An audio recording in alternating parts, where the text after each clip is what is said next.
बिस्मिल्लाहिर्रहमानिर्रहीम अस्सलाम वालेकुम। आज का हमारा टॉपिक ऑफ डिस्कशन है psoriatic arthritis. As the name indicates, psoriatic arthritis is a combination of two words. Arthritis इसमें रिप्रेजेंट करता है जॉइंट इन्फ्लेमेशन। जो सोरियाटिक है वो रिप्रेजेंट करता है सोरियासिस। सोरियासिस बेसिकली होती क्या है, ये एक स्किन लीजन होती है, रेड स्केली पैचेस बन जाते हैं स्किन के ऊपर और एक ऑटो इम्यून डिसऑर्डर होता है। जब हम बात करते हैं सोरियाटिक आर्थराइटिस की, तो हमें ये बात मालूम है कि जो सोरियाटिक आर्थराइटिस है ये इसका ताल्लुक होता है सीरो नेगेटिव स्पॉन्डाइल आर्थ्रोपैथी से।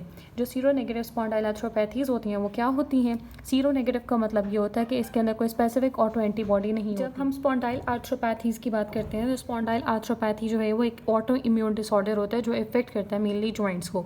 अब जब हम डिस्कस करते हैं सोरियाटिक आर्थराइटिस की पैथोफिजियोलॉजी की तरफ मूव ऑन करने लगते हैं, तो हम उससे पहले ये देख लेते हैं जो सोरियाटिक आर्थराइटिस होता है वो एक क्रॉनिक प्रोग्रेसिव इन्फ्लेमेटरी डिजीज़ होती है।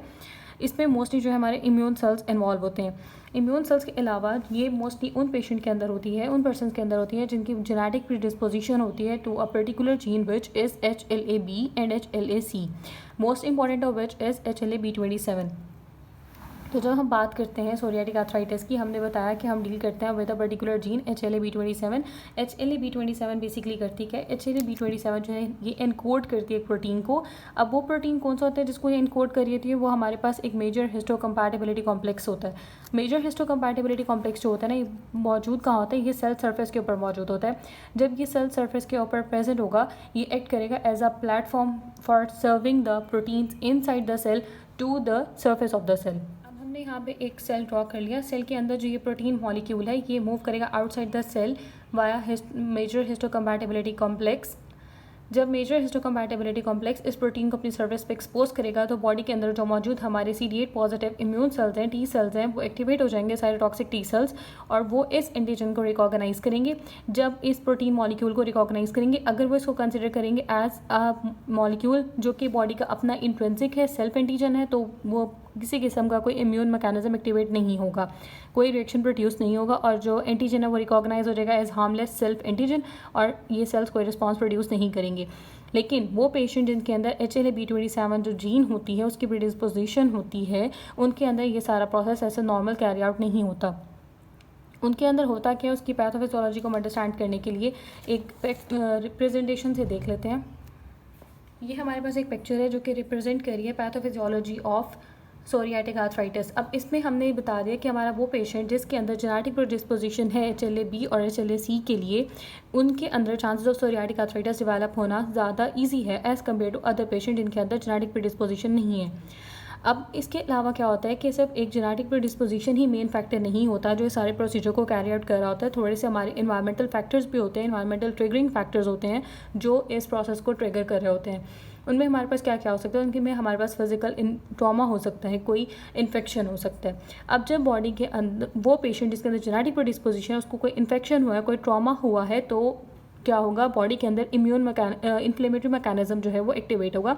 इन्फ्लेमेटरी मैकेनिज्म किस तरह एक्टिवेट होगा? हमारे पास कुछ सेल्स होते हैं जो एक्टिवेट हो जाएंगे, जिनमें मेजर सेल हमारे पास जो है वो डेंड्रिटिक सेल्स हैं। जब ये डेंड्रिटिक सेल्स एक्टिवेट होंगे, डेंड्रिटिक सेल्स एक्टिवेट होने के बाद हमारे पास दो मेजर इंटरल्यूकिन्स रिलीज़ करेंगे। दो मेजर इंटरल्यूकिन्स हैं हमारे पास, हैं इंटरल्यूकिन 12 और इंटरल्यूकिन 23।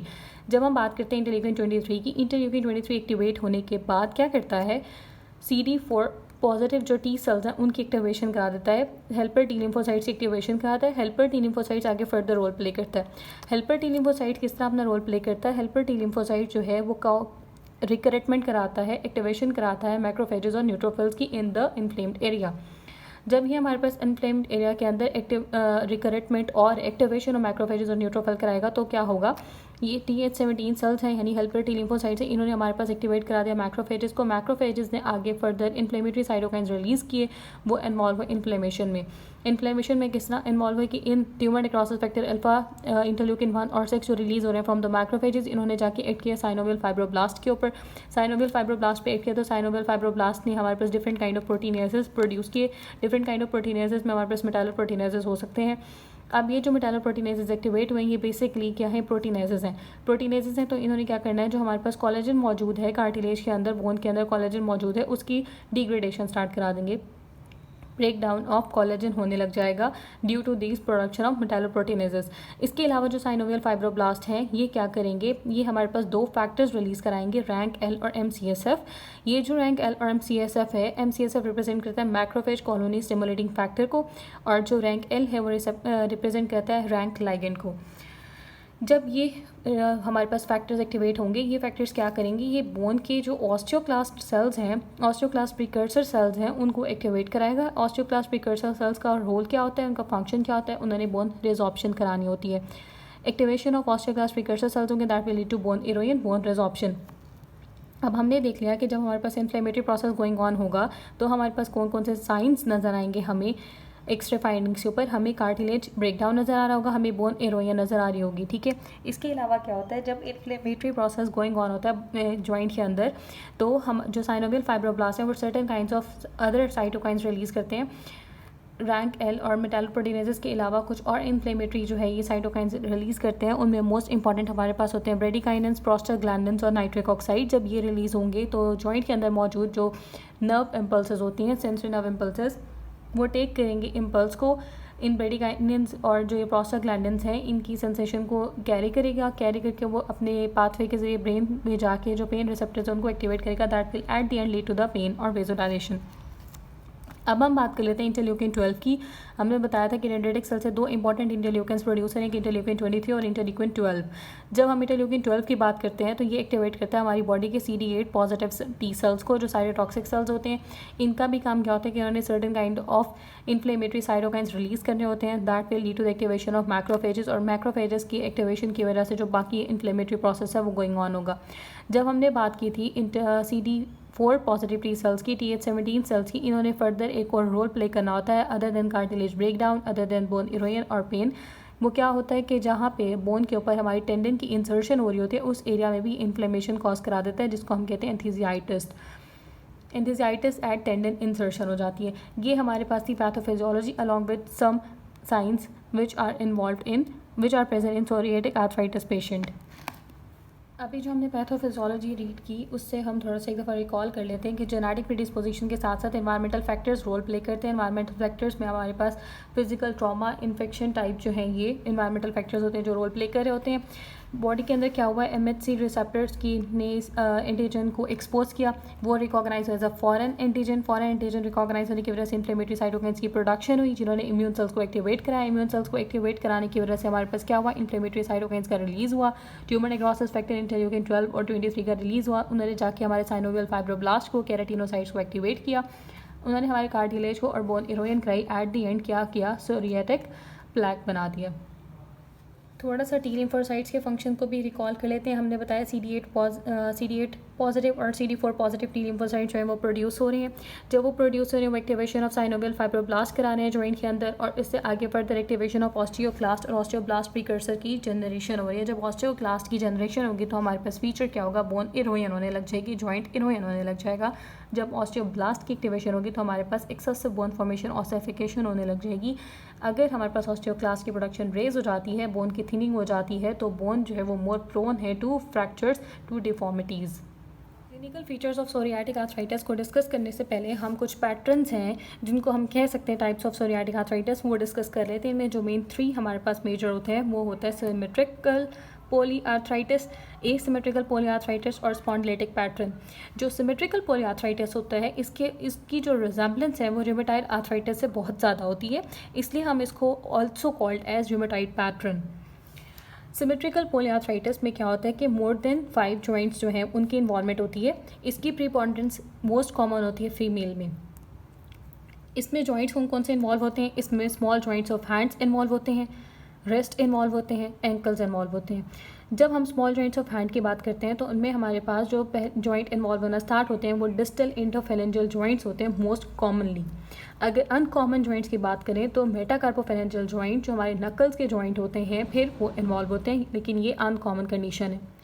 इसके अगेंस्ट अगर हम बात करते हैं एसिमेट्रिक पोलीआर्थराइटिस की, एसिमेट्रिक पोलीआर्थराइटिस में हमारे पास less than small 5 joints involve होते हैं। ये लाइक फ्यू जॉइंट्स को इन्वॉल्व करते हैं। फ्यू जॉइंट्स में जब को इन्वॉल्व करने के अलावा ही हमारी मोस्टली डिजिट्स को इन्वॉल्व करता है और एट द एंड लीड करता है डेक्टिलाइटिस के अंदर, जो कि इन्फ्लेमेशन ऑफ होल फिंगर होती है। स्पॉन्डिलिटिक की पैटर्न की बात करें तो स्पॉन्डिलिटिक जैसे नेम इसका इंडिकेट कर रहा है, स्पॉन्डाइल हम मोस्टली रेफर करते हैं स्पाइन के लिए, और लिटिक होती है इन्फ्लेमेशन, तो स्पाइनल इन्फ्लेमेशन हो जाएगी। ये मोस्ट कॉमन होगी मेन के अंदर। मोस्ट कॉमन होगी मेन के अंदर। इसके सिम्टम्स क्या क्या होंगे मेन में कि बैक स्टिफनेस होने लग जाएगी, बैक पेन होगा, सैक्रोइलियाइटिस होगी, एटलांटोएक्सियल जॉइंट की इन्वॉल्वमेंट हो जाएगी। ये जैसे मैंने आपको अभी बताया कि जो हम पैटर्न्स ऑफ सोरियाटिक आर्थराइटिस हैं उनको टाइप्स ऑफ सोरियाटिक आर्थराइटिस भी कंसिडर कर सकते हैं। तो इसमें हमारे पास 5 डिफरेंट टाइप्स आती हैं। जो है ओलिगो आर्थराइटिस, इसको हम एसिमेट्रिक पॉलीआर्थराइटिस भी कहते होते हैं, जिसकी हमने फीचर्स पढ़ ली। पोली आर्टिकुलर रोमेटाइड पैटर्न हम पढ़ चुके हैं, स्पॉन्डाइल आर्थराइटिस भी हम पढ़ चुके। डिस्टल इंटरफेरेंजियल प्रीडोमिनेंट हो गया और आर्थराइटिस म्यूटेरेंस। अब इनमें बेसिकली होता क्या है कि हम थोड़ा सा पढ़ लेते हैं। और ये जो टाइप्स होती हैं ये मोस्ट कॉमनली ओलिगो आर्थराइटिस होती है पेशेंट में। उसके बाद जो है लेस कॉमन जो है ये हम मूव ऑन करते जाते हैं पैटर्न की तरफ। मोस्ट कॉमन ओलिगो आर्थराइटिस होता है कि मोर देन 5 जॉइंट्स इन्वॉल्व हो रहे होते हैं। एसिमेट्रिक पैटर्न होता है। पोली आर्टिकुलर रोमेटाइड पैटर्न होता है जिसमें स्मॉल जॉइंट्स इन्वॉल्व हो रहे हैं ऑफ द हैंड। इसके अलावा स्पॉन्डाइल आर्थराइटिस होता है। डिस्टल इंटरफेरेंजियल प्रीडोमिनेंट होते हैं, जैसे मैंने आपको बताया कि जब स्मॉल जॉइंट्स ऑफ हैंड की इन्वॉल्वमेंट होगी तो उनमें डिस्टल इंटरफेरेंजियल जॉइंट की इन्फ्लेमेशन मोर सस्पेक्टेड होगी एज कम्पेयर टू मेटाकार्पोफेरेंजियल जॉइंट। यहाँ पे हमारे पास यही मेंशन है कि स्पॉन्डाइल आर्थराइटिस जो है वो एक एसिमेट्रिक होता है, इन्वॉल्व करता है स्पाइन को, सैक्रोइलियक जॉइंट को इन्वॉल्व करता है। एट द एंड क्या होगा, इन्फ्लेमेशन होगी। इन्फ्लेमेशन की वजह से जॉइंट स्पेस नैरोइंग होगी। जॉइंट स्पेस नैरोइंग होने की वजह से एक टाइम ऐसा आएगा कि जो वर्टिब्रल कॉलम है वो आपस में फ्यूज़ कर जाएंगे। डिस्टल इंटरफेरेंजियल प्रीपोंडेंस की बात करें तो ये जनरली इफेक्ट करता है joints of the end of finger and toes को, जैसे मैंने आपको बताया कि डिस्टल इंटरफेरेंजियल जॉइंट को मोस्ट कॉमनली इन्वॉल्व करता है। इसके अलावा क्या हो सकता है कि जॉइंट के इन्वॉल्वमेंट के साथ ये होल फिंगर को भी जब इन्वॉल्व करेगा तो डेक्टिलाइटिस हो जाएगा और नेल एबनॉर्मेलिटीज़ आएंगी। आर्थराइटिस म्यूटिलेंस जो है ये हमारे पास एक सुवेयर कंडीशन होती है जो मोस्टली हमारे पास इरिवर्सिबल भी होती है। इसके अंदर जो बोन डैमेज होता है, बोन इरोजन होती है, वो एक्सटेंसिव हो चुकी होती है और जो फिंगर्स होते हैं वो टेलीस्कोपिक डिजिट होते हैं, लाइक उनको बहुत ही ज़्यादा टेलीस्कोपिक अपीयरेंस इनकी हो जाती है और इसकी रिजेम्बलेंस हम ओपेरा ग्लास हैंड भी लेते होते हैं। अब हम मूव ऑन करते हैं towards the diagnosis of psoriatic arthritis. Psoriatic arthritis को हम डायग्नोस किस तरह करते हैं? सोरियाटिक आर्थराइटिस की डायग्नोसिस की जब हम बात करते हैं तो हमने देखा कि इसके अंदर र्यूमेटाइड पैटर्न भी मौजूद है। हम इसके डिफरेंशियल डायग्नोसिस में एक डिफरेंशियल र्यूमेटाइड आर्थराइटिस का भी बना सकते हैं। अब चूँकि ये 2 वर्ड्स का कम्बिनेशन है सोरियासिस और आर्थराइटिस का, तो यानी कि अगर पेशेंट की हिस्ट्री में हमें सोरियासिस का कोई केस मिलता है या फर्स्ट डिग्री फैमिली रिलेटिव में कोई सोरियासिस का केस मिलता है तो हमारा डायग्नोसिस जो है वो मूव करेगा टुवर्ड्स सोरियाटिक आर्थराइटिस।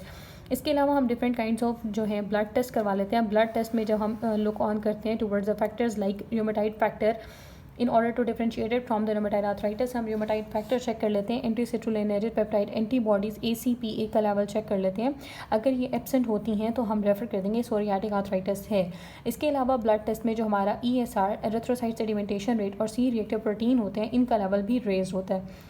पर्टिकुलर जो हम डायग्नोसिस बनाते हैं वो किस बेस पे बनाते हैं? वो हम एक्सरे फाइंडिंग्स के ऊपर बनाते हैं। जब हम सोरियाटिक आर्थराइटिस वाले जॉइंट का एक्सरे परफॉर्म कराते हैं तो हमें वहाँ पे बोनी इरोजन्स नज़र आती हैं। इसके अलावा जो हमारी फिंगर की इन्वॉल्वमेंट हुई है तो बिल्कुल पेंसिल लाइक अपीयरेंस हो जाती है जॉइंट की, तो उसको हम कहते हैं कि हमारा जो मेन रेडियोग्राफिक साइन होता है जो एक MCQ पॉइंट भी है वो पेंसिल लाइक अपीयरेंस हो जाती है एक्सरे फाइंडिंग्स पे in case of psoriatic arthritis. हम अपने डायग्नोसिस को फर्दर एक क्लिनिकल पिक्चर देने के लिए MRI और अल्ट्रासाउंड भी परफॉर्म करा लेते हैं।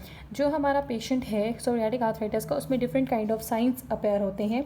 उन साइंस में हमारे पास जो मोस्ट इंपॉर्टेंट साइंस होते हैं वो नेल की इन्वॉल्वमेंट हो रही है, हैंड की स्किन इन्वॉल्वमेंट हो रही है, डेक्टिलाइटिस हो रही है, तो उसको हम कंसिडर कर लेते हैं इस एक पिक्चर के जरिए मेमोराइज़ करने के लिए कि सबसे पहले अगर हम बात करें नेल्स की तो नेल के ऊपर पिटिंग स्पॉट्स होते हैं, टाइनी पिटिंग स्पॉट्स होते हैं। इसके अलावा जो ये हमारे पास डिस्टल इंटरफेरेंजियल जॉइंट है इसकी इन्फ्लेमेशन हुई होती है और हमारे पास क्या होता है, ऑनकाइलोसिस हुआ होता है। अगर हम बात करें अबव पिक्चर की तो इसमें हमारे पास क्या है, ये जो मिडल फिंगर है इसकी पूरी की पूरी इन्फ्लेमेशन हुई हुई है। जब पूरी की पूरी फिंगर इन्वॉल्व होगी इन्फ्लेमेशन में तो उसको हम क्या रेफर करते हैं, दैट इट इज़ डेक्टिलाइटिस। ये हमारे पास हो गए साइंस कि स्किन सोरियासिस हुई होगी, टाइनी पिन प्रिक स्पॉट्स होंगे नेल्स के ऊपर, onycholysis separation of a nail होगी from the nail bed, dactylitis inflammation of the whole finger होगी और अगर टेंडन की इंसर्शन वाली साइड पे हमारे पास कोई इन्फ्लेमेटरी पैटर्न आ रहा है तो एंथीजाइटिस जो है वो नज़र आएगा। अब हम मूव ऑन कर लेते हैं towards the treatment of psoriatic arthritis. जब हम ट्रीटमेंट की बात करते हैं तो हम पहले रिकॉल करते हैं कि हमारे पास क्या क्या सिम्टम्स आ रहे थे। हमने देखा कि हमारे पास एक इन्फ्लेमेटरी डिजीज़ है जिसमें हमारे पास बोनी इरोजन्स हो रहे थे, कार्टिलेज का ब्रेक डाउन हो रहा था, पेन हो रहा था, इन्फ्लेमेशन है। तो हमें अपने पेन और इन्फ्लेमेशन को सिम्टोमेटिकली ट्रीट करना है। तो हम किस तरह ट्रीट करेंगे? हम यूज़ करेंगे NSAIDs that are non steroidal anti inflammatory drugs use करेंगे। इसके अलावा ये हम कब यूज़ करते हैं? जब हमारा जो केस है वो माइल्ड हो, सीवियर डिजीज़ ना हो। लेकिन जब हमारा पेशेंट प्रेजेंट करेगा सीवियर पेन के साथ, NSAID से उसका पेन रिलीव नहीं हो रहा, तो हम इम्यून मॉड्यूलेटेड ड्रग्स यूज़ करेंगे। उनमें जो मेन इंपॉर्टेंट डिमांड्स हमारे पास होते हैं वो मेथोट्रेक्सेट होता है। मेथोट्रेक्सेट के अलावा हम सल्फासेलेजिन भी यूज़ कर सकते हैं। अगर ये ड्रग्स भी इफेक्टिव नहीं होती तो हम एक बायोलॉजिकल रिस्पांस मॉडिफायर्स यूज़ करते हैं, जिनके अंदर हमारे वो उनका जो बायोलॉजिकल रिस्पांस मॉडिफायर्स होता है उनका एक्शन क्या होता है? वो ब्लॉक कर देते हैं हमारे इन्फ्लेमेटरी साइटोकाइंस को। इन्फ्लेमेटरी साइटोकाइंस है mostly tumour necrosis factor alpha को जो ये है ब्लॉक कर देते हैं। इनमें आता है इन्फ्लिक्सिमैब, एटरसेप्ट और एडालीम्यूमैब। इसके अलावा वो हमारी ड्रग जो इंटरल्यूकिन 12 और इंटरल्यूकिन 23 को ब्लॉक करती है, जो हमारे मेन इन्फ्लेमेटरी इंटरल्यूकिन्स होते हैं, उसको हम नाम दे देते हैं एस्टिकिनियोमैब। अब हम देख लेते हैं कि हमारा जो पेशेंट है उसका पेन हमारे NSAID से भी रिजॉल्व नहीं हो रहा, हमारे बायोलॉजिकल रिस्पांस मॉडिफायर से भी रिजॉल्व नहीं हो रहा। तो हम क्या करेंगे? हम ग्लूकोकॉर्टिकॉइड का इंजेक्शन लगा देंगे at the joint space. Above all, अगर हमारा पेशेंट फिर भी ट्रीट नहीं होता तो हम अपने मेडिकल ट्रीटमेंट के बाद मूव ऑन करेंगे towards the surgical treatment. Surgical treatment में हम क्या करेंगे?